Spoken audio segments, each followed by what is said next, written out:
Hello students, welcome to Surendra Study.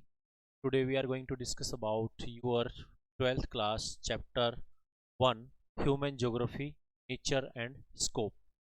हमारी जो ये क्लासेज हैं चैप्टर 1 बाय 1 हम आपको एक नोट्स प्रिपेयर्ड जो हमारे नोट्स हैं उनको डिस्कस करेंगे आपके सामने। जो बच्चे अभी एग्ज़ाम की प्रिपरेशन कर रहे हैं, जिनको अभी टाइम नहीं मिला, कुछ पॉइंट्स जो हैं उनके रह गए हैं, तो हमारे इन नोट्स से क्या होगा, उस बच्चे को एक समराइज एक व्यू मिलेगा उस चैप्टर का, और वो बच्चा कुछ ना कुछ लिखने लायक बन जाएगा अपने एग्जाम के अंदर। तो जो एमसीक्यूज हैं और जो असर्शन रीजनिंग है वो भी अच्छे से क्वालिफाई हो पाएंगे बच्चे के, अगर वो इन क्लासेस को देख लेता है। तो आइए बात करते हैं हम सबसे पहले जो हमारा जो 12th क्लास में ज्योग्राफी में 2 बुक्स हैं जो थ्योरी की पेपर की हमारी बुक्स होती हैं। तो सबसे पहली है फंडामेंटल ऑफ ह्यूमन ज्योग्राफी, और इसमें जो हम चैप्टर करने वाले हैं कुछ रेशनलाइज चैप्टर हैं, वो हम नहीं करेंगे, जो आपके सिलेबस में उसी के अकॉर्डिंग करेंगे। तो जिसमें सबसे पहला चैप्टर है आपका human geography, nature and scope. Second chapter the world population distribution, density and growth. तो ये आगे डिस्कस करते रहेंगे। तो आइए सबसे पहले हम बात करते हैं, हमारा फर्स्ट चैप्टर है human geography, nature and scope की। जब हम बात करते हैं तो नेचर और स्कोप क्या रहता है, ह्यूमन ज्योग्राफी होती क्या है, क्योंकि 11th क्लास में आप फिजिकल ज्योग्राफी पढ़े हैं और 12th क्लास में ह्यूमन ज्योग्राफी। तो nature of human geography, nature of human geography, human geography studies the inter relation between the physical environment and socio cultural environment created by human beings through mutual interaction with each other. तो जो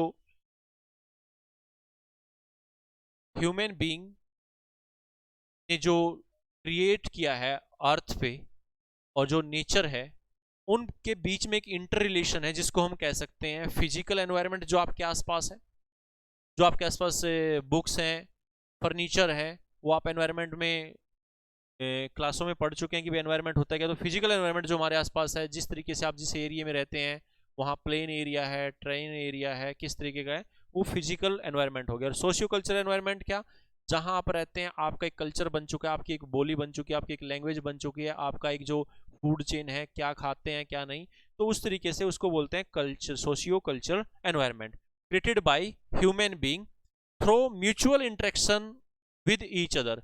जो ये बना है ना, ये आपकी mutual interaction हुई है। जैसे आप भाई हिमाचल प्रदेश में जाके देखो, हिमाचल प्रदेश के लोगों का रहना कैसा है, क्या खान पान है, हरियाणा का कैसा है, महाराष्ट्र का कैसा है, ऐसे आपको वेरिएशंस देखने को मिलेंगे। ये एक म्यूचुअल इंटरेक्शन है, वहाँ का क्लाइमेट कैसा है, वहाँ पर किस टाइप्स की क्रॉप होती है, ये सब कुछ है। इसी को हमने ह्यूमन ज्योग्राफी कहा है। तो मतलब अर्थ के फिजिकल स्ट्रक्चर पे जो ह्यूमन बीइंग है उसके बारे में स्टडी करना ह्यूमन ज्योग्राफी कहलाता है। ओके, फिर हम बात करेंगे जो ह्यूमन ज्योग्राफी के लिए कुछ ज्योग्राफर है, कुछ डेफिनेशन है जहां से एमसीक्यूज बनेंगे आपके। तो इसमें सबसे पहले नाम आता है ज्योग्राफर का, रेटजल का नाम आता है। तो रेटजल ने क्या कहा, क्या डेफिनेशन दी ह्यूमन ज्योग्राफी के बारे में। Human geography is the synthetic study of relationship between human societies and earth surface. तो यहां पर पॉइंट क्या निकल कर आया आपका, कि जो स्टडी है ह्यूमन ज्योग्राफी, क्या स्टडी है, human society, human society and earth surface. जो हमारी सोसाइटी है, जो हमारी सोसाइटी रहती है अर्थ सरफेस पे, उसका रिलेशन क्या है, इसको जानना कहलाता है ह्यूमन ज्योग्राफी। तो रेटजल जो ज्योग्राफर थे, उन्होंने उनकी डेफिनेशन में क्या देखने को मिलता है, synthesis has been emphasised in the above definition. तो जो रेटजल द्वारा डेफिनेशन दी गई थी उसमें सिंथेसिस पे प्रेशर डाला गया है, एम्फेसाइज किया गया है। तो आपसे एमसीक्यूज क्वेश्चन आएगा कि जो डेफिनेशन थी ज्योग्राफर की, वो सिंथेसिस किस ज्योग्राफर की डेफिनेशन में कहा गया ह्यूमन ज्योग्राफी में, तो वो कहा गया रेटजल्स पे। तो नेक्स्ट है एलन चर्चिल सैम्पले, जो अमेरिकन है, एक ज्योग्राफर है, अमेरिकन ज्योग्राफर है, जिन्होंने एनवायरमेंटल डिटर्मिनिज्म बताया। एनवायरमेंटल डिटर्मिनिज्म होता क्या है, कि भाई जो ह्यूमन बीइंग है, अर्थ पे जो ह्यूमन बीइंग है, वो इन्फ्लुएंस होती है एनवायरमेंट से। हमारी जो एक्टिविटी होती है वो सारी की सारी एक्टिविटी एनवायरमेंट ही हमें फोर्स करता है ऐसा करने के लिए, हम मजबूर हैं, हमें ऐसा करना पड़ता है। ये किसने कहा, ये एलन चर्चिल सैम्पले अमेरिकन ज्योग्राफर थी, जिन्होंने एनवायरमेंटल डिटर्मिनिज्म दिया। और इनकी एक डेफिनेशन थी, डेफिनेशन क्या थी, human geography is a study of changing relationship between unresting man and unstable earth. तो इन्होंने डेफिनेशन दी, क्या डेफिनेशन दी? तो डेफिनेशन में मेन पॉइंट जो आपने नोट करना है वो है चेंजिंग रिलेशनशिप। इन्होंने चेंजिंग रिलेशनशिप की बात कही। ह्यूमन ज्योग्राफी जो स्टडी है वो चेंजिंग रिलेशन है between unresting man and unstable अर्थ। अर्थ और मैन के बीच में वो रिलेशन एक जैसा नहीं होता, वो चेंज रहता है। तो ये डेफिनेशन दी एलन चर्चिल सैम्पले ने। और इसमें जिसको पॉइंट नोट करना आपने, dynamism in the relationship is the key word in Semple's definition. तो क्वेश्चन आएगा एमसीक्यूज में, जो क्वेश्चन रहेगा कि जो डायनेमिज्म टर्म यूज की गई है कौन से ज्योग्राफर ने अपने डेफिनेशन में यूज की है? वो एलन चर्चिल सैम्पले जो अमेरिकन थे उन्होंने यूज की है। ओके, तो नेक्स्ट है पॉल विडाल दी ला ब्लाचे, जो नेक्स्ट ज्योग्राफर है। इन्होंने he was the first प्रोपाउंड possibilism in geography. तो पॉसिबिलिज्म जो बताने वाले थे वो थे विडाल डी ब्लाचे, जिन्होंने पॉसिबिलिज्म की डेफिनेशन दी। और पॉसिबिलिज्म क्या होता है? अब इन्होंने एक डेफिनेशन दी ह्यूमन ज्योग्राफी के बारे में, और ह्यूमन ज्योग्राफी में क्या कहा इन्होंने? conception resulting from a more synthetic knowledge of the physical laws governing our earth and of the relationship between the living beings which inhabit it. Human geography offers a new conception of the interrelationship, new conception of the interrelationship between earth and human beings. तो अर्थ और human beings के बीच में एक relations की बात कर रहे हैं। तीनों के तीनों जो ज्योग्राफर हैं रिलेशंस की बात कर रहे हैं। एक चेंजिंग रिलेशंस की बात कर रहा है, एक रेस्टिंग अनरेस्टिंग की बात कर रहा है, और एक जो लॉज है। अब लॉज की जब बात की गई, लॉज गवर्निंग, एक वर्ड को नोट कर लेंगे आप, लॉज गवर्निंग, जो फिजिकल लॉ की बात कर रहा है, लॉ से निकल के आया तो आप याद कर लेंगे लॉ वर्ड यहां पे भी यूज किया गया है। तो कौन से ज्योग्राफर थे जिनकी टर्मिनोलॉजी में या डेफिनेशन में यूज किया गया था लॉ? तो फिजिकल लॉ बताए गए कि एक फिजिकल लॉ होते हैं, उन्हीं के बेस पे हम काम करते हैं। कि जैसे कहीं पे मॉनसून होता है तो मॉनसून क्लाइमेट बन जाता है, उसी के अकॉर्डिंग हमें रहना पड़ता है। ठीक है, तो ये जो लॉज होते हैं कि फिजिकल लॉ बने होते हैं, उनके डिपेंड पे, उनके अकॉर्डिंग हमें रहना पड़ता है। जैसे हिली एरिया में हिमाचल प्रदेश में चले जाओगे आप, तो वहाँ रहने का तरीका, वहाँ का ट्रांसपोर्टेशन कैसा है। ठीक है, तो यहाँ पर इस तरीके से तो फिजिकल लॉ किसने यूज किया? लॉ ने। और लॉ मीन्स ला ब्लाचे, और ला ब्लाचे ने क्या दिया था? पॉसिबिलिज्म दिया। ठीक है, तो यहाँ तक आपके एमसीक्यूज भी कवर हो चुके होंगे।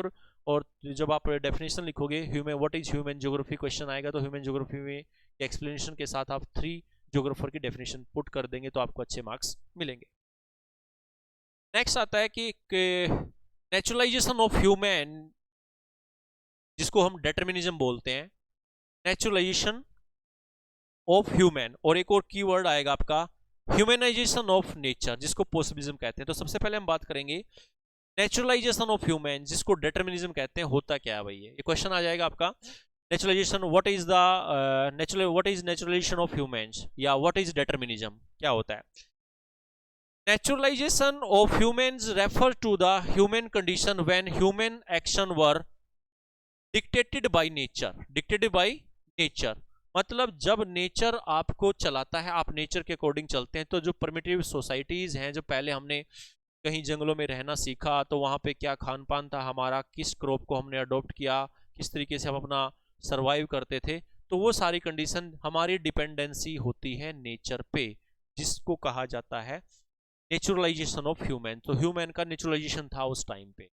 तो ह्यूमन जो है नेचर पे डिपेंड होते थे, नेचर उसको कंट्रोल करता था, जिसे हमने कहा determinism. It is also called environmental determinism. और इसमें क्या था? लो टेक्नोलॉजी थी। तो उस टाइम पे आप देखते हैं जब इनिशियल स्टेज थी, सोसाइटीज बन रही थी, तो उस टाइम पे टेक्नोलॉजी, लैक ऑफ टेक्नोलॉजी थी। तो आज देखते हैं आप टेक्नोलॉजी बढ़ती जा रही है। तो इसका मतलब सबसे पहले जो टर्म आएगी डिटरमिनिज्म आएगा। और डिटरमिनिज्म जो आया है वो इसको कहा गया नेचुरलाइजेशन ऑफ ह्यूमन। तो सबसे पहले नेचुरलाइजेशन ऑफ ह्यूमन था, डिटरमिनिज्म था। और डिटरमिनिज्म को बताने वाले अभी मैंने ज्योग्राफर डिस्कस किए आपको, जो सबसे पहले जो एलन सी सैम्पले थे, उन्होंने डिटरमिनिज्म आपको प्रोवाइड किया था, उसकी डेफिनेशन दी थी। इसके बाद आता है ह्यूमनाइजेशन ऑफ नेचर, जिसको पॉसिबिलिज्म भी बोल देते हैं। तो क्वेश्चन आएगा व्हाट इज पॉसिबिलिज्म या ह्यूमनाइजेशन ऑफ नेचर क्या होता है। अब यहाँ पर एक वर्ड याद करना है, ह्यूमनाइजेशन स्टार्टिंग में आ गया। ह्यूमनाइजेशन मतलब अर्थ पे जो ह्यूमन ने अपने नॉलेज से टेक्नोलॉजी बनाई और टेक्नोलॉजी से वो सारे काम आसान कर दिए जो उसको अभी तक एनवायरनमेंट इन्फ्लुएंस करता था, रोकता था। तो ह्यूमनाइजेशन मतलब टेक्नोलॉजी आ जाएगी, तो ह्यूमनाइजेशन ऑफ नेचर हो चुका है, जिसको पॉसिबिलिज्म कहा गया। हमने पॉसिबल बना दिया, पॉसिबल कर दिया वो चीजें अपनी टेक्नोलॉजी की मदद से। जैसे गर्मियों का सीजन होता है, तो आप मान लो गर्मी इतनी ज्यादा होती है, काम नहीं कर पा रहे, तो हमने एसी टेक्नोलॉजी को यूज करके आप उस रूम में बैठ के विंटर सीजन जैसा आनंद लेके अपना काम कर सकते हैं। तो वो टेक्नोलॉजी बनाई हमने। आप काफी दूर तक नहीं जा सकते थे, कार बना दी, तो टेक्नोलॉजी बना के आप वहां तक चले गए। अब जैसे हिली एरिया में आप नहीं जा सकते थे, एक्सेसिबिलिटी नहीं थी आपकी, तो ट्रेन्स की भी एक्सेसिबिलिटी बना दी गई है, जो टनल बना दी गई है। तो ये सारी किसकी with the help of technology. तो हम कह सकते हैं पॉसिबिलिज्म है, ह्यूमन बीइंग ने अपने नॉलेज के बेस पे एनवायरनमेंट के ऊपर एक जीत हासिल कर ली है, उसको बोला जाता है पॉसिबिलिज्म। क्लियर है, जिसको हम क्या कहेंगे, humanisation of nature. It is not important that what he creates but with what tools he use to create. Due to high technology possible हो पाया है पॉसिबिलिज्म, जिसको हमने कहा ह्यूमनाइजेशन ऑफ नेचर।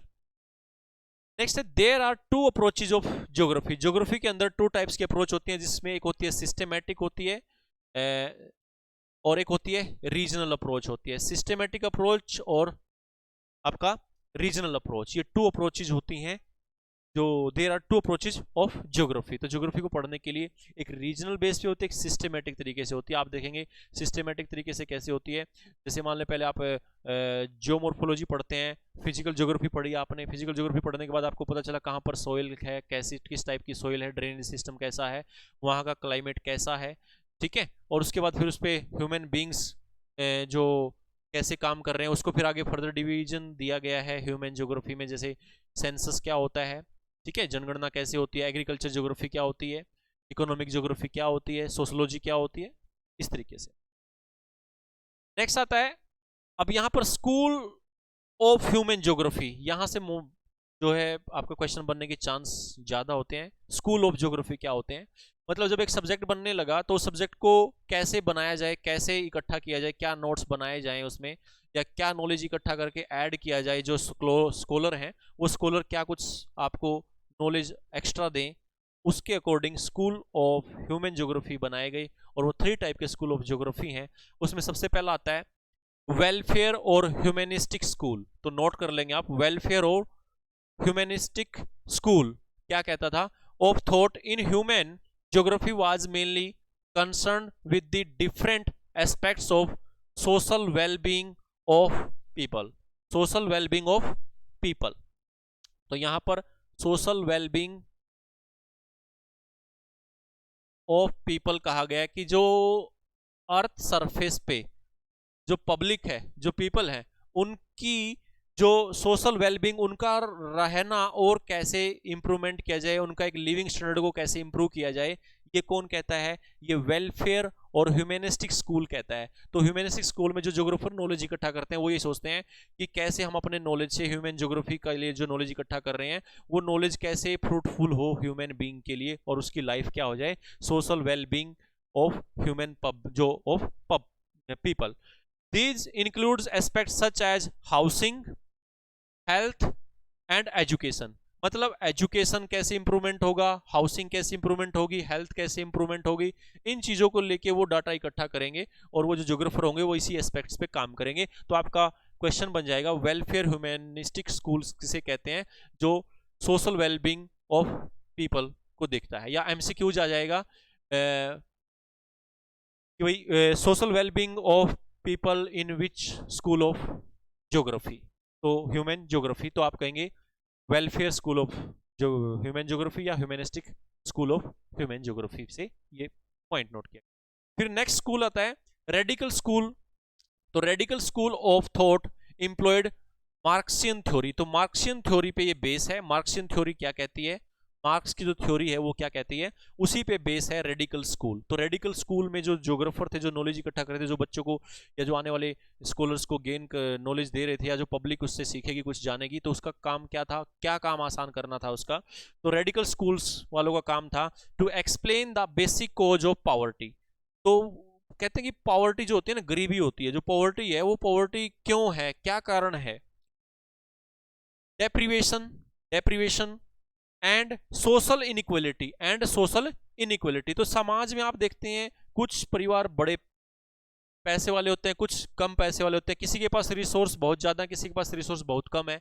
ऐसा वेरिएशन क्यों है, ऐसा जानना कौन से ज्योग्राफर करते थे ऐसा काम, वो करते रेडिकल स्कूल ऑफ ज्योग्राफी। ऐसा देखते कि ये इनइक्वलिटी क्यों है, पॉवर्टी क्यों है, सब बराबर क्यों नहीं है। तो कंटेम्परेरी सोशल प्रॉब्लम्स, तो ये किससे जुड़ा हुआ है, ये सोशल प्रॉब्लम्स जो आज भी आप देख रहे हैं समाज के अंदर बहुत सारी प्रॉब्लम्स होती हैं। Contemporary school problems, social problems को जो देखता है तो आपसे पूछेगा कि from the which one of the school from to explain contemporary social problem. तो सोशल प्रॉब्लम्स को एक्सप्लेन करने वाला स्कूल कौन सा है जिसमें हम ये जानते हैं, तो वो है रेडिकल स्कूल्स। तो ये आपके एमसीक्यूज बन रहे हैं साथ के साथ में, और 3 मार्क्स और 5 मार्क्स का क्वेश्चन भी रिपीट हो रहा है। We are related to develop of capitalism, ठीक है। नेक्स्ट स्कूल है, थर्ड स्कूल जो है आपका behavioural school of thought, let great emphasis on lived experience and also on the perception of space by social categories based on ethnicity, race and religion etcetera. तो जो behavioural school है, behavioural school of geography क्या कहता है, आप देखेंगे कि इसमें क्या स्टडी किया जाता है कि एक एरिया का जब हम स्टडी करते हैं कि मध्य प्रदेश कर रहे हैं, तो मध्य प्रदेश में डिफरेंट टाइप्स के लोग रहते हैं, डिफरेंट टाइप्स की कास्ट रहती हैं, डिफरेंट टाइप्स की जो रेसिस हैं, जनजातियां हैं, ट्राइब्स हैं, वो रह रही हैं, वो क्यों है, क्या कारण है। जो एथनिसिटी एक ग्रुप है, उनका एक कल्चर है, डिफरेंट टाइप का कल्चर है, उस कल्चर का कंपेरिजन करना, ये कुछ सिखाता है behavioural school of human geography. ये 3 टाइप्स के स्कूल हो गए, एक बार रिवीजन ले लेते हैं। सबसे पहला स्कूल है वेलफेयर, मतलब वेलफेयर के बारे में सोचेगा, जो स्कीम होती है लोगों की हेल्थ, हाउसिंग और एजुकेशन को इंप्रूव करने की बात करेगा। फिर उसके बाद रेडिकल स्कूल्स में क्या होता है, जो सोशल प्रॉब्लम्स होती हैं उनको देखता है कि पॉवर्टी क्यों है, डेप्रीविएशंस क्यों है, सोशल इनइक्वलिटी क्यों है। और बिहेवियरलिज्म क्या होता है, बिहेवियरलिज्म होता है जो लोगों का बिहेवियर है एक प्रकार से, कि भाई आप देखते हैं एथनिसिटी, एक ग्रुप ऑफ एथनिक होता है, मान लो एक समाज होता है, उसका कल्चर होता है, दूसरे समाज से बिल्कुल अलग होता है, इन सब के बारे में जानने वाला कौन सा होता है, बिहेवियरल स्कूल। तो 3 टाइप्स के स्कूल्स हो गए, एमसीक्यूज में आ जाएगा 3 टाइप्स के स्कूल हैं, और वो स्कूल्स के नेम बता देंगे आप, या नॉन ऑफ दीज आ जाएगा कि स्कूल ऑफ ज्योग्राफी कौन नहीं है, 4 ऑप्शन दे देगा, ठीक है। अब नेक्स्ट है आइडिया ऑफ ज्योग्राफर्स। तो आइडियाज ऑफ ज्योग्राफर्स जो है, अब इसमें सबसे पहले आता है डेटर्मिनिज्म। अब डेटर्मिनिज्म क्या कहा गया, according to determinism man is a passive agent, ये भी एमसीक्यूज बन रहे हैं आपके। Man is a passive agent and nature is active agent. मतलब जो मैन है वो पैसिव एजेंट है और नेचर है वो एक्टिव एजेंट है। मतलब एक्टिव कौन है, नेचर, जैसा नेचर कहता है वैसा आपको करना पड़ता है। अब विंटर सीजन आ गया, मुझे जैकेट डालनी पड़ गई, किसने कहा, नेचर ने कहा, नेचर की वजह से मुझे ये जैकेट डालनी पड़ गई है, क्योंकि नेचर यहाँ क्या है, एक्टिव एजेंट है, और जो मैन है वहां पर क्या है, पैसिव एजेंट है, हमें करना पड़ता है। जो इंग्लिश में आपने पढ़ाई होगा एक्टिवाइज पैसिवाइज बैक गेयर होता है इंग्लिश का, जैसे आप बोलते हैं उसका उल्टा कैसे बोलेंगे, ठीक है। विच controls and determines the action and decision making processes of man। तो डेटर्मिनिज्म देने वाले जो थे, सैम्पले थी जिन्होंने डेटर्मिनिज्म दिया, एनवायरमेंटल डेटर्मिनिज्म भी बोलते हैं इसको। फिर आया पॉसिबिलिज्म। तो पॉसिबिलिज्म बताने के लिए फ्रेंच ज्योग्राफर थे, ये अमेरिकन ज्योग्राफर थे। तो पॉसिबिलिज्म, फ्रेंच ज्योग्राफर लूशियन फैब्रे, तो फैब्रे ने पॉसिबिलिज्म क्रिएट किया। कैसे याद रखेंगे इसको, याद रखना बड़ा आसान है, एक पहचान कर लेंगे थोड़ी सी। आप पहचान करने का तरीका क्या है, आप देखेंगे फैब्रे, तो फैब्रे से यहां से इसको कवर कर देंगे, तो ये इसको कवर कर देंगे तो पी बन रहा है। तो पॉसिबिलिज्म देने वाले कौन थे, Febvre. Nature provides possibility and man utilize them according to his culture, traditions and levels of socio economic developments. तो नेचर प्रोवाइड्स पॉसिबिलिटी, तो नेचर हमें पॉसिबिलिटी प्रोवाइड करता है, हमें अपनी टेक्नोलॉजी की मदद से हम उसको कर सकते हैं। जैसे अभी मेरी क्लास रुक नहीं पाई विंटर होने के कारण, क्यों नहीं रुक पाई? क्योंकि मेरे पास जैकेट थी, मैंने जैकेट डाली और आपको क्लास प्रोवाइड करा दी। तो ये कौन कहते हैं? पॉसिबिलिज्म है कि पॉसिबिलिटी है, ह्यूमन बीइंग पॉसिबिलिटी क्रिएट कर सकता है। तो किसने दिया? फेवरे ने पॉसिबिलिज्म दिया, जो फ्रेंच से थे। ओके, फिर नेक्स्ट है नियो डिटर्मिनिज्म, जो कंसेप्ट सबसे बाद में आया। नियो डिटर्मिनिज्म ऑस्ट्रेलियन ज्योग्राफर थे जिनका नाम था Griffith Taylor. This theory is also called stop and go determinism. इसको स्टॉप एंड गो डिटर्मिनिज्म भी बोलते हैं। और इसको ट्रैफिक लाइट या ट्रैफिक सिग्नल को भी यूज किया गया था, इन्होंने ट्रैफिक लाइट्स का यूज किया गया था। तो नियो डिटर्मिनिज्म को बताने वाले कौन थे? ग्रिफिथ टेलर थे। इसको स्टॉप एंड गो डिटर्मिनिज्म भी बोला जाता है। ठीक है, अब इसमें ग्रिफिथ टेलर ने कैसे एक्सप्लेन किया? तो सबसे पहले क्या था? एनवायरनमेंट हमारे ऊपर हैवी है, हमें एनवायरनमेंट के अकॉर्डिंग चलना पड़ता है। पॉसिबिलिज्म में क्या है? नहीं, हम एनवायरनमेंट पे हैवी हो सकते हैं विद द टेक्नोलॉजी। लेकिन नियो डिटर्मिनिज्म, जो जिसको मिड पाथ भी कहा गया, इन्होंने कहा नहीं भाई, हम एनवायरनमेंट पे जीत हासिल नहीं कर सकते, लेकिन एनवायरनमेंट क्या करता है? हमें इन्फ्लुएंस करता है, हमें रोक भी नहीं सकता।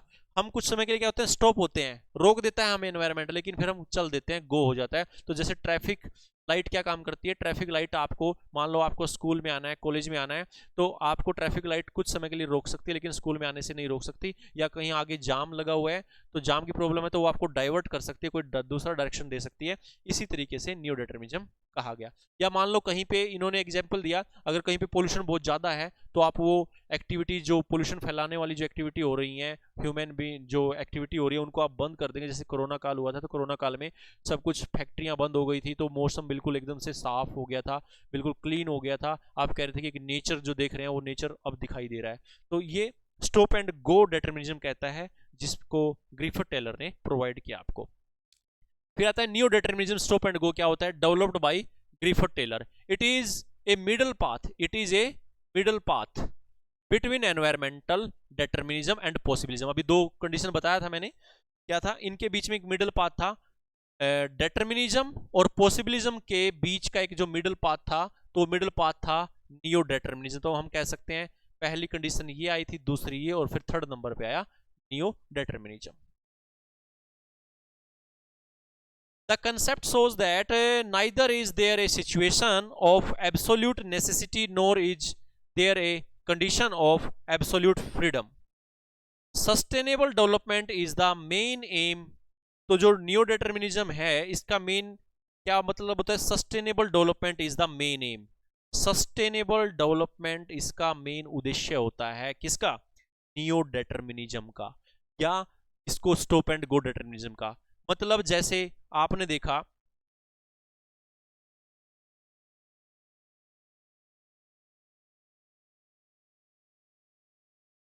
तो अगर मान लो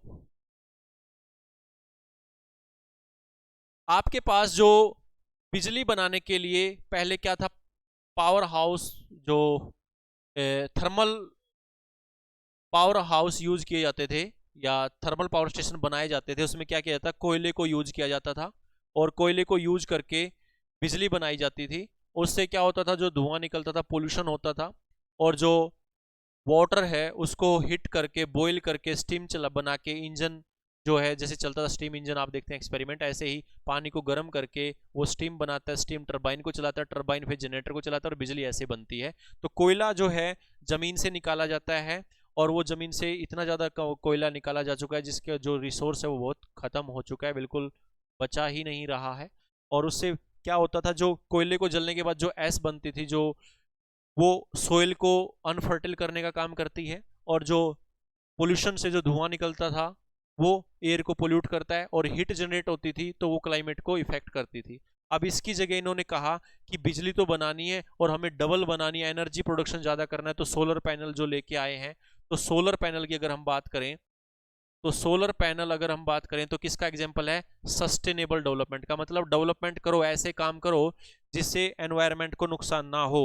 तो ये काम करने के लिए कौन बताता है? स्टॉप एंड गो डिटर्मिनिज्म कहता है। तो स्टॉप एंड गो डिटर्मिनिज्म ऐसा कहता है कि सस्टेनेबल डेवलपमेंट इसका मेन उद्देश्य होता है। तो किसका है? स्टॉप एंड गो डिटर्मिनिज्म का सस्टेनेबल डेवलपमेंट की बात कहता है। जैसे अब गाड़ियां आ गई, BS6 गाड़ियां आ गई हैं, कि भाई गाड़ियों को ऐसे तो नहीं कि गाड़ियां रोक तो नहीं सकते हम, कि भाई आने वाले टाइम में लोगों की डिमांड है कि कार खरीदेंगे भाई। अब कार की डिमांड ज़्यादा बढ़ती जा रही है, पॉपुलेशन ज़्यादा होती जा रही है, तो टेक्नोलॉजी से क्या कहा गया? जो मैन्युफैक्चरर है, गाड़ी ऐसी बनाओ कि वो धुआं प्रदूषण जो है पोल्यूशन कम करे, मतलब वो ऐसा इंजन बनाओ जिसमें, अब उसमें BS6 में ऐसा फ्यूल बनाया गया है कि जो 10 गाड़ियां धुआं निकालेंगी BS6 वाली, पहले BS4 या BS3 वाली एक ही गाड़ी निकालती थी। इसका मतलब हम 10 गाड़ियों को यूज करेंगे तो समझ लो पुराने हिसाब से एक ही गाड़ी को यूज कर रहे हैं, तो इसका मतलब जब तक हम 10 गाड़ियां यूज करें कोई टेंशन लेने की जरूरत नहीं है। तो ये है सस्टेनेबल डेवलपमेंट। क्लियर है? इसके बाद the new determinism maintains balance between development and nature. तो न्यू डिटर्मिनिज्म एक बैलेंस बना के रखता है कि आपको इकोनॉमिक एक्टिविटी करनी है, गाड़ियां तो खरीदनी है लेकिन अच्छी खरीदो। अब जैसे इलेक्ट्रिकल व्हीकल आ गया, ये सस्टेनेबल डेवलपमेंट का एग्जांपल है। आपके पास पेट्रोल की गाड़ी थी, डीजल की गाड़ी थी, धुआं प्रदूषण हो रहा था, और जो ऑयल की डिमांड की वजह से जो जमीन से मिनरल्स निकाले जा रहे थे, तो कहीं ना कहीं अब जब इलेक्ट्रिकल व्हीकल आ गए हैं तो एक प्रकार से क्या है, वो सस्टेनेबल डेवलपमेंट के एग्जाम्पल है। वो डेवलपमेंट भी कहते हैं और नेचर के साथ भी समझौता करते हैं कि भाई नेचर को भी खराब नहीं होने देंगे। तो आप देखें एग्जिस्टिंग होगी ही नहीं, इलेक्ट्रिकल व्हीकल से एनवायरनमेंट को सबसे ज्यादा फायदा होने वाला है। आपकी पॉकेट पे मार पड़ सकती है, गाड़ी महंगी मिल सकती है, लेकिन एनवायरनमेंट पे कोई नुकसान नहीं होगा। नेक्स्ट आता है जो ज्योग्राफी बनी थी, ज्योग्राफी एज ए सब्जेक्ट बनाया गया, तो वो सब्जेक्ट बनने में टाइम कैसे लगा, यहां से 5 मार्क्स का क्वेश्चन बन सकता है और वो एमसीक्यूज तो बनेंगे ही बनेंगे आपके। अब इसमें हम देखते हैं कि एक टाइम पीरियड था और उसमें क्या अप्रोच लेके चले, कि मतलब एक टाइम पीरियड में हमने सब्जेक्ट ह्यूमन ज्योग्राफी कैसे बनाना है, और फिर ब्रॉड फीचर क्या थे उसके, क्या कारण था, कैसे मैंने सब्जेक्ट बनाया। मान लो भाई सबसे पहले जब ह्यूमन ज्योग्राफी के लिए कंटेंट बनाया गया, एज ए सब्जेक्ट बनाया गया, तो क्या क्या मटेरियल आया था और कैसे उसको बनाया गया था, क्या उसका जो कंसर्न था या जो एम था कि मैंने ये नॉलेज इकट्ठा करना और इसका ये फायदा होने वाला है। तो ह्यूमन ज्योग्राफी की जो स्टार्टिंग होती है पीरियड, अर्ली कॉलोनियल पीरियड की जब हम बात करते हैं, मतलब जब कॉलोनियां बसी थी, जब जैसे ब्रिटिश रूल था इंडिया में, तो कॉलोनियलिज्म कहलाता है जब ब्रिटिश रूल था इंडिया के अंदर। तो कॉलोनियां बसी थी, व्यापार करना उनका काम होता था, अलग अलग जगह जाके एज ए ट्रेडिंग उनका मेन मकसद होता था। तो वो क्या करते थे, एक्सप्लोरेशन एंड डिस्क्रिप्शन, ये अप्रोच होती थी उनकी। तो उन टाइम पे किंग के द्वारा जो है ना सर्वेवर होते थे या जो एक्सप्लोरर होते थे, उनको कहा जाता है कोई अच्छी जगह ढूंढो जहां से हम कोई प्रोडक्ट खरीद सकें, कोई प्रोडक्ट बेच सकें, तो एक्सप्लोर करो पूरी दुनिया को। तो उनका मेन मकसद होता था ह्यूमन ज्योग्राफी सब्जेक्ट बनाना नहीं था, एक्सप्लोर करना था। अब एक्सप्लोर करने में कहीं कहीं वो गए तो सब पता चला यहाँ पर हिली एरिया है, यहाँ पर प्लेन एरिया, यहाँ पे ओशियन है, यहाँ पे लैंड है, ये कॉन्टिनेंट है, तो ऐसे डाटा इकट्ठा होता चला गया उनके पास। तो सबसे पहले जो अर्ली कॉलोनियल पीरियड में एक्सप्लोरेशन डिस्क्रिप्शन इनकी अप्रोच होती थी, और ब्रॉड फीचर क्या होता था, imperialism and trade lead to discover many lands. तो ये ट्रेड के लिए जो कुछ नई नई जगह खोजते थे, तो इनके पास डाटा इकट्ठा होता चला गया कि ज्योग्राफी में बाद में अभी आके हमें यूज हो रहा है। ठीक है, फिर उसके बाद आया कॉलोनियल पीरियड। तो जब कॉलोनियां बन चुकी थी, तो कॉलोनियल टाइम पे क्या आया, रीजनल एनालिसिस होने लग गया।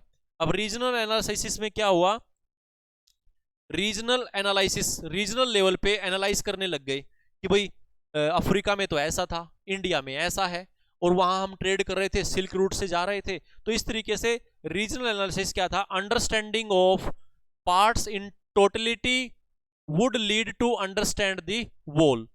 तो वहां का जो एरिया है ये किस तरीके से है अदर एरिया के कंपैरिजन में।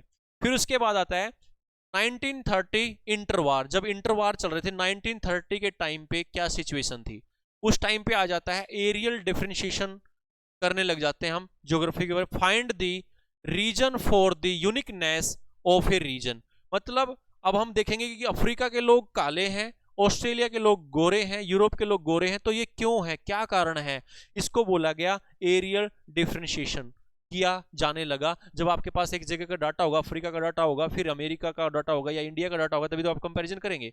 तो सबसे पहले तो हमने एक्सप्लोर किया, चीजों को जाना, फिर रीजनल एनालिसिस करना शुरू किया, और फिर हमने देखा कि ये क्यों है, कारण ढूंढा, रीजन निकाला। तो वो रीजन जब हमने काउंट किया उसको बोला गया एरियल डिफरेंशिएशन। और ये कब हुआ, ये 1930 का जब इंटरवार चल रहे थे उस टाइम की सिचुएशन थी।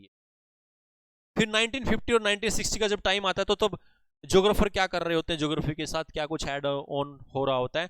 तो उसमें आता है सेप्चुअल ऑर्गेनाइजेशन। सेप्चुअल ऑर्गेनाइजेशन होती क्या है, spatial organization applied technology to study geography. This phase was called quantitative revolution. ये नोट कर लेंगे, क्वांटिटेटिव क्वांटिटेटिव रिवोल्यूशन कहलाया। क्वांटिटेटिव रिवोल्यूशन का मतलब क्वांटिटी काउंट करना, मेजरमेंट करना। जैसे आप देखते हैं mean, median, mode. Statistical operations, किसी डाटा को मान लो स्कूल का क्लास का रिजल्ट है, उसको पाई चार्ट्स में शो करना है, ये स्टैटिकल इंफॉर्मेशन मान लो एक्सेल सीट बनानी है, 1 मिनट में काउंट कर लेते हैं। तो जो डाटा एक्सप्लोरर ने इकट्ठा किया था उसके लिए टेक्निक यूज करने लग गए, मैथ के फार्मूले यूज करने लग गए कि भाई जो डिस्टेंस मून का सन से कितना है। ये कब हुआ? ऐसा हुआ सेप्चुअल ऑर्गेनाइजेशन के टाइम पे, और ये 1950 से 1960 के टाइम पे ऐसा होता है। फिर आता है टाइम 1970 के टाइम पे, क्या हो रहा होता है? Emergence of humanistic, radical and behavioural school. अभी 3 टाइप के स्कूल सीखे थे आप। Emergence of humanistic, radical and behavioural schools का क्या हो जाता है? अमरजेंस हो जाता है। पहले जो थे geography, emergence of socio political reality with the help of schools. तो with the help of schools, तो आपसे एमसीक्यूज बनेगा कि भाई किस टाइम पीरियड में जो 3 टाइप्स ऑफ स्कूल थे वो मर्ज हो गए थे, अमरजेंस हो गया था उनका, वो कब हुआ था? 1970 के अंदर। और उसके बाद आता है फिर 1990। तो पोस्ट मॉडर्निज्म, जिसको पोस्ट मॉडर्निज्म बोलते हैं आज की टाइम पे, अब जो ज्योग्राफर है वो किस तरीके का नॉलेज गेन करके आपको as a human geography provide कर रहे हैं।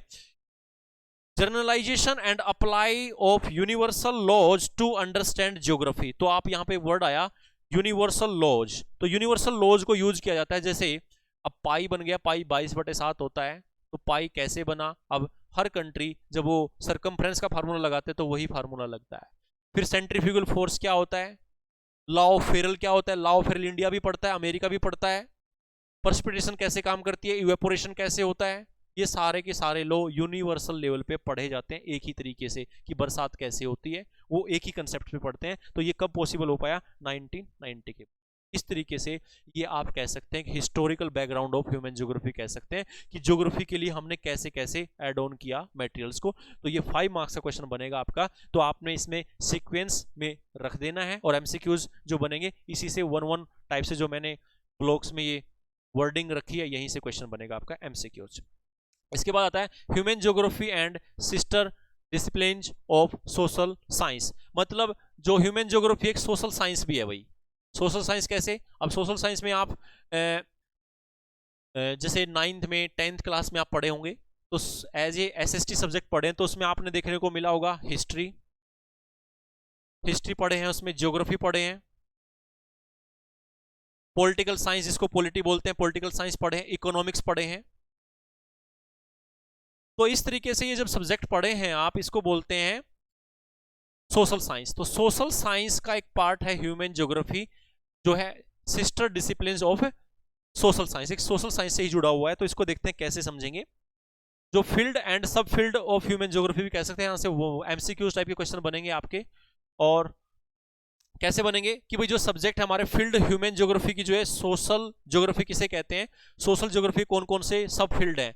बिहेवियरल ज्योग्राफी जो होती है, लोगों के बिहेवियर को चेक करते हैं, आपका बिहेवियर कैसा है, हर किसी का बिहेवियर अलग होता है, हर किसी का माइंड अलग होता है, उसको जानना। बिहेवियरल ज्योग्राफी जो सब फील्ड है किसका? सोशल ज्योग्राफी का, जो समाज के बारे में नॉलेज देती है उसको बोलते हैं सोशल ज्योग्राफी। और उसकी कुछ सब फील्ड है, सबसे पहले आता है बिहेवियरल ज्योग्राफी। तो बिहेवियरल ज्योग्राफी को साइकोलॉजी कहते हैं। क्या कहते हैं? साइकोलॉजी। आपके माइंड को पढ़ा जाता है, आप कैसा बिहेव कर रहे हैं, किस तरीके का बर्ताव कर रहे हैं, ऐसा बिहेवियरल ज्योग्राफी में आता है। ठीक है। फिर उसके बाद आता है geo of social wellbeing, geography of social wellbeing. मतलब सोशल वेलबींग हमारे अच्छे के लिए, हमारा जीवन अच्छा हो उसके बारे में जानना, उसके बारे में पढ़ाना कैसे होता है, वो वेलफेयर इकोनॉमिक्स कहलाती है। तो वेलफेयर इकोनॉमिक्स हम डाटा इकट्ठा करते हैं, जैसे गरीब लोगों को अनाज फ्री दिया जाता है, तो ये वेलफेयर इकोनॉमिक्स क्या हो गया? एक प्रकार से जियोग्राफी ऑफ सोशल वेलबींग। तो सोशल वेलबींग के लिए जो ज्योग्राफी होती है उसको हम कह देते हैं वेलफेयर इकोनॉमिक्स। ठीक है। फिर आता है ज्योग्राफी ऑफ लेजर। तो ज्योग्राफी ऑफ लेजर क्या होता है? जिसको सोशियोलॉजी बोलते हैं। तो समाज के बारे में अच्छे से पढ़ने को मिलता है। तो जिसको मैंने रेड कलर में क्यों किया है? क्योंकि मोस्ट इंपोर्टेंट है, कंफ्यूज करता है आपको, इसीलिए वो अच्छे से नोट कर लेंगे। ज्योग्राफी ऑफ लेजर क्या कहलाता है? सोशियोलॉजी। फिर आता है कल्चरल ज्योग्राफी, मतलब आपका कहीं का कल्चर कैसा है, कल्चर का कंपैरिजन करना, वहाँ के लोग कैसे हैं, वहाँ की बोली कैसी है, वहाँ के डांस कैसे हैं। आपने देखा हो कई बार आर्ट एंड कल्चर में डांस देखते हैं भाई, उत्तर प्रदेश का जो मेन डांस कौन सा है, हरियाणा का डांस कौन सा है, पंजाब का डांस कौन सा है। तो ये कल्चर से जुड़ी हुई चीजें होती हैं, इसको बोलते हैं एंथ्रोपोलॉजी। क्या बोलते हैं? एंथ्रोपोलॉजी, ये भी मोस्ट इंपोर्टेंट, इसको नोट कर लेंगे। एंथ्रोपोलॉजी, एंथ्रोपोलॉजी कहलाता है सिस्टर ऑफ डिसिप्लिन्स है। एंथ्रोपोलॉजी सब्जेक्ट किससे बना है? कल्चरल ज्योग्राफी है, और कल्चरल ज्योग्राफी किसका पार्ट है? सोशल ज्योग्राफी का। फिर आता है जेंडर ज्योग्राफी, जेंडर ज्योग्राफी में क्या आता है? सोशियोलॉजी, एंथ्रोपोलॉजी, वुमेन स्टडीज आता है। फिर उसके बाद आता है हिस्टोरिकल ज्योग्राफी, जब हिस्ट्री की बात करते हैं तो उसको बोलते हैं हिस्ट्री। हिस्ट्री का नॉलेज, मान लो हिस्ट्री में क्या होता है भाई, जो अंपायर थे वो अंपायर का एरिया कितना था, कहां तक की बाउंड्री थी, ड्रेनेज कौन कौन से थे उस टाइम पे, है तो ज्योग्राफी का पार्ट। तो हिस्ट्री को जब हम पढ़ते हैं तो हिस्टोरिकल ज्योग्राफी होती है एक प्रकार से। फिर आता है मेडिकल ज्योग्राफी, मेडिकल के बारे में जानना ज्योग्राफी क्या कहलाता है? एपिडियोमोलॉजी कहलाता है। ये भी मोस्ट इंपॉर्टेंट है, कैसे याद रखेंगे? मेडिकल में डी है तो एपिडियोमोलॉजी में भी डी है, तो ऐसे याद रखेंगे कि भाई मेडिकल ज्योग्राफी, एपिडियोमोलॉजी किसे कहते हैं? जब मेडिकल ज्योग्राफी की हम स्टडी करते हैं तो उसको बोलते हैं एपिडियोमोलॉजी। क्लियर है? अब नेक्स्ट है पॉलिटिकल ज्योग्राफी। पॉलिटिकल ज्योग्राफी क्या होती है भाई? पॉलिटिकल ज्योग्राफी में हम देखते हैं कि इलेक्टोरल ज्योग्राफी, जब आपके एरिया में कितने सारे वोटर हैं उन वोटर का डाटा इकट्ठा करते हैं, कितनी वोटें बन चुकी हैं, आने वाले टाइम में 80+ कितने लोग हो जाएंगे, तो उसको बोलते हैं सेफोलॉजी। क्या बोलते हैं? सेफोलॉजी। तो इलेक्टोरल ज्योग्राफी को सेफोलॉजी कहा जाता है, या study of electoral geography psephology कहलाता है। फिर आता है मिलिट्री ज्योग्राफी, भाई इस एरिया में मिलिट्री कितनी है, मिलिट्री कहाँ तक आने वाले टाइम में रिक्वायरमेंट क्या है, वो डाटा सारा का सारा मिलिट्री साइंस कहलाता है। फिर उसके बाद आता है पॉपुलेशन ज्योग्राफी को हम बोलते हैं डेमोग्राफी। जब हम सेंसस करते हैं, डेमोग्राफी क्या होती है? अगर किसी एरिया की पॉपुलेशन काउंट कर रहे हैं हम, तो हम डेमोग्राफी कर रहे हैं। तो स्टडी ऑफ पॉपुलेशन ज्योग्राफी क्या कहलाता है? डेमोग्राफी कहलाता है। फिर उसके बाद आता है सेटलमेंट ज्योग्राफी। सेटलमेंट ज्योग्राफी को बोलते हैं अर्बन एंड रूरल प्लानिंग। आपने देखा होगा रूरल प्लानिंग, टाउन प्लानिंग सुना होगा आपने, भाई शहर कैसे बसाए जाते हैं, कैसे लोगों को रहना चाहिए, ग्रिड सिस्टम पे रहना चाहिए। चंडीगढ़ शहर देखेंगे, चंडीगढ़ में लोग कैसे रह रहे हैं, ग्रिड सिस्टम देखने को मिल रहा है वहां पे। सेक्टर में आप देखें सीधी गलियां दिखाई दे रही हैं। तो रूरल अर्बन प्लानिंग मतलब कैसा होना चाहिए आने वाला शहर, तो वो सब कुछ कहाँ सिखाई देता है? सेटलमेंट ऑफ ज्योग्राफी में। तो वहां के लोगों का रहना कैसा है, ठीक है। इसके बाद नेक्स्ट है इकोनॉमिक ज्योग्राफी के कुछ सब फील्ड है, जिसको ज्योग्राफी ऑफ रिसोर्स बोलते हैं, रिसोर्स इकोनॉमिक्स कहलाती है। फिर उसके बाद geography of agriculture, agriculture science कहलाती है। Geography of industry, industrial economics कहलाती है। Geography of marketing, business studies, जो एमबीए करते हैं, बीकॉम करते हैं, इकोनॉमिक्स कॉमर्स बन जाता है, उसको हम क्या कह सकते हैं? ज्योग्राफी ऑफ मार्केटिंग, कि भाई मार्केटिंग कैसे करनी है, कौन सिखाता है हमें, वहां की ज्योग्राफी, वहां की मार्केटिंग, ये बिजनेस सिखाता है। फिर जियोग्राफी ऑफ टूरिज्म, इसको बोलते हैं, टूरिज्म को क्या बोलते हैं? ज्योग्राफी ऑफ टूरिज्म कह सकते हैं, ट्रैवल मैनेजमेंट। फिर उसके बाद है geography of inter relation trade, तो जिसको इंटरनेशनल ट्रेड के नाम से जाना जाता है। तो ये सब फील्ड क्या थे? मेन फील्ड थे, सब फील्ड थे। ओके, तो यहां तक आपका ये चैप्टर कंप्लीट हो चुका है, और अच्छे तरीके से आपके एमसीक्यूज, कोई भी एमसीक्यूज नहीं बचेगा। सारे के सारे जो कंटेंट है मैंने इस तरीके से एडजस्ट किया है, ताकि वो हाईलाइट कर दिया, उन चीज़ों को बोल्ड फॉर्म में कर दिया है या सर्कुलेट कर दिया है, ताकि आपके एमसीक्यूज सिर्फ एक ये वीडियो देखने से ही कंप्लीट हो जाए, और एक आपके माइंड में पूरे चैप्टर को लेके एक माइंडसेट बन गया होगा, ताकि आप जब एग्जाम में बैठो, इस चैप्टर से रिलेटेड कोई भी क्वेश्चन आए, उस क्वेश्चन को अच्छे से कुछ ना कुछ पॉइंट आप उसमें जरूर लिख सकें, और आपके स्कोर को और अपग्रेड किया जा सकता है, अच्छी स्कोरिंग हो सकती है अगर इस बेस पे आप तैयारी करते हैं। Okay, thanks for watching this video, have a nice day.